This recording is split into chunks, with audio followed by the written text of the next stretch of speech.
Alright, ignore the slightly pretentious hoodie today. It's just what I had in the closet. It's actually my sister's, and none of my family members have actually been to Harvard. It's just that I have a Harvard jacket. I use it to channel more brain energy, who knows. If you have any questions you want to ask, by the way, you can join my Discord or Instagram, which is linked in the description, and you can ask away down there. I reply to every single thing, everywhere. Anyway, Endgame Gear sent over the XM1R, and this video I'm gonna unbox this and the Endgame Gear mouse bungee that they sent over for me to basically check out and review. Now, if you follow my channel and you're like a consistent viewer, first, thank you very much. And secondly, you know that I recently reviewed the XM1, the predecessor to the XM1R. The R is, it's a more recent model, and it's supposed to be an upgrade in certain ways over the XM1. And if you know what I said in that review, I absolutely adored the XM1. In fact, the only problem I have with it is that it's not wireless like my G305 daily driver. And actually, when my sister stole this to use it for her exams for some reason, I actually was using my XM1 as a daily driver for a good couple of months. So if this is really good, you know, I might just give it a full-on review, because who knows, it might surprise me. And hopefully Endgame Gear does make a wireless version one day, but XM1R unboxing. So let's get into it. Let's jump straight into it. So let's start off with the XM1R unboxing here. We're opening up the box, and here. So you're greeted instantly by cable and soft foam.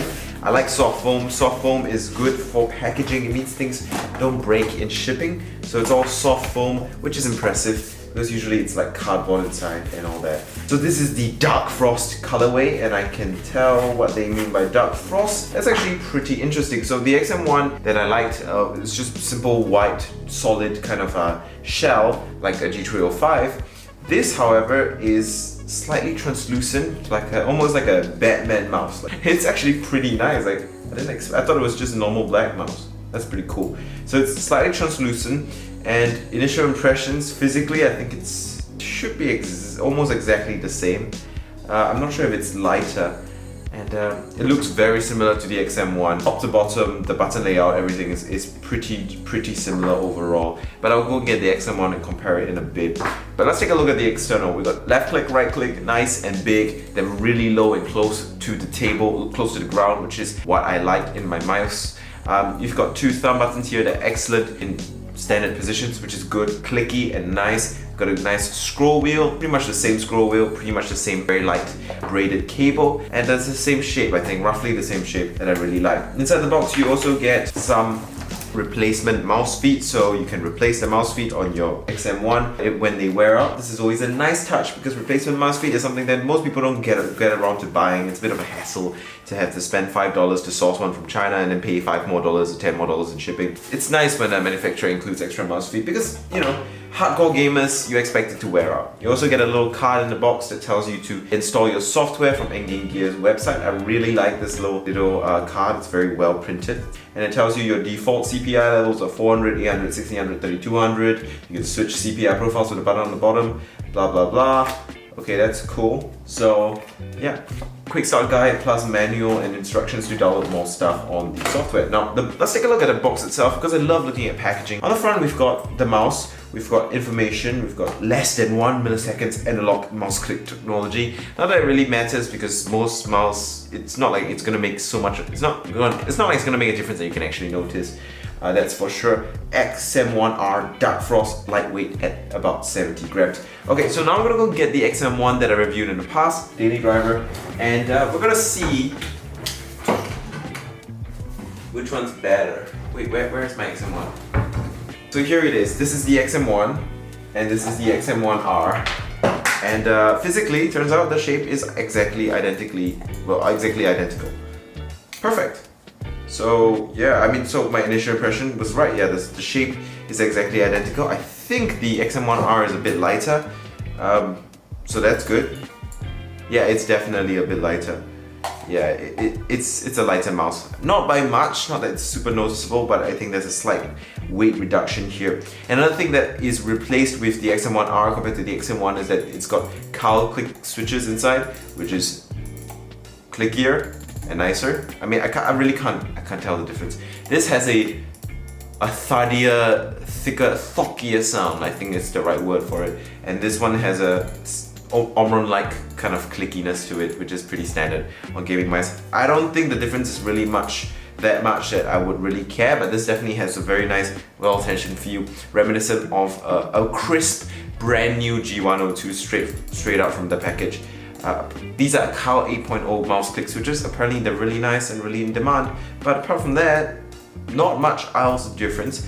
It is, it does have RGB though, this one, which is nice compared to the XM1, which doesn't have RGB, and it is lighter and it has new switches, so it's slightly improved in many aspects. But whether it's worth it to upgrade from the XM1 to the XM1R, I'm not too sure. Maybe I'll do a full review on this. You know, I'll give it a proper spin after I get my backlog of reviews done. I'll give it a proper spin and decide whether, you know, it's worth it to upgrade from the XM1 to XM1R. Probably not, but if you're looking for a brand new mouse, the XM1R having more features might make it a little bit more compelling than the XM1 was. Because the XM1, yes, it's a very good mouse, but it might lack certain things that people like a lot, like RGB. You know, it lacks RGB, and the Cal 8.0 switches in here might be a draw factor for some people, because the Cal 8.0 switches are actually pretty impressive for what they are. They definitely feel very crisp and snappy and actually very enjoyable. Definitely a noticeable improvement, even though it's pretty slight over the XM1. So that's that. Okay, so that's it for this unboxing and quick first impressions of the XM1. Let's move on, because that's not the only item on the itinerary today. We have another item, and that is the mouse bungee. I've always wanted to get a mouse bungee. I just never got around to it because, you know, when I started looking for a mouse bungee, say 3 years ago, 4 years ago, 5 years ago, for the last 5 years, I've needed a mouse bungee. I just never got around to it, and by the time I have an income, like a reasonable income, which is army pay, which is actually not really reasonable of an income at all, I end up with this, I end up with a wireless mouse, which means that I don't really need a bungee anymore, so who cares? So, Endgame Gear mouse bungee. The box is simple, doesn't even have a picture, unlike the Zowie mouse bungee, which has a picture of the bungee on the front. If you don't know what a mouse bungee is, it is basically something that you put, oh, pretty interesting packaging. You basically put this on your desk and you put your cable inside, and it's kind of heavy and weighted, and it holds the cable down so that and holds it up so that when you kind of put the cable here, so that when you're gaming, the cable is elevated from the desk. Because, you know, these cables, they're braided, and even if they're reasonably light, when they rub against the table, they can create extra friction, extra inertia, which is not great if you're flicking your mouse around a lot very, very quickly. So this is the Endgame Gear mouse bungee. Pretty nice. So we got 4 nice rubber feet on the bottom, Endgame Gear logo on the bottom, Endgame Gear sticker on the bottom, the model name and all that stuff. Endgame Gear etching on the front here. Actually very nice branding etching on the front here. On the back, we've got this kind of another bit of rubber. I guess this is to hold the cable in place even better. So what you would do is you would thread your cable through this little groove here up into this floppy little bit that actually protrudes out. So if you're bringing this around to your LAN parties and stuff, which I suspect you aren't doing nowadays because of the pandemic, you can kind of close it off to protect it, and then when it's time to activate your gamer setup, you pull this up, it stands up and it flops around. So the reason it's spring-loaded is so that, you know, it doesn't get in your way. So it's reasonably stiff that it can at least support the weight of your mouse cable. But if your mouse really needs to go this way or that way or up or down, you know, I don't know why it will go up, but if it needs to go in any particular direction because it's springy and loaded and flexible, it's not gonna have any issues. So it's going to support the weight while not being in the way if you're moving your mouse to the extreme. So that's kind of the whole purpose of this spring-loaded design. It's actually pretty standard. I have not seen a mouse bungee with this kind of retractable triangular shape before. It's a cute little pyramid, and I think it looks actually very nice. Now the case is plastic, but it has a nice, very weighty base, so it feels very well built, very nice and minimalistic, and actually would fit on most people's setups.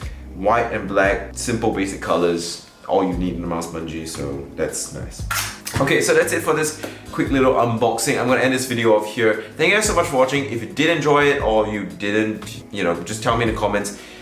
Now, if you did enjoy the video though, make sure you like and subscribe because more videos are coming along the way. And now looking at the XM1R, it is actually pretty attractive of a mouse, and I'm pretty tempted to do a full-on review. If you want me to do a full-on review, tell me on Discord or Instagram or in the comments.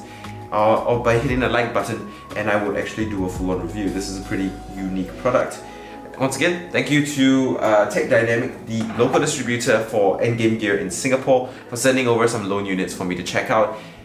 Gonna mess around with it, and if it's interesting enough, I'll make a full-on, more detailed video. As for now, I'm gonna end the video off here. Thank you guys so much for watching. I'll see you guys next time, and I'm not from Harvard. Goodbye.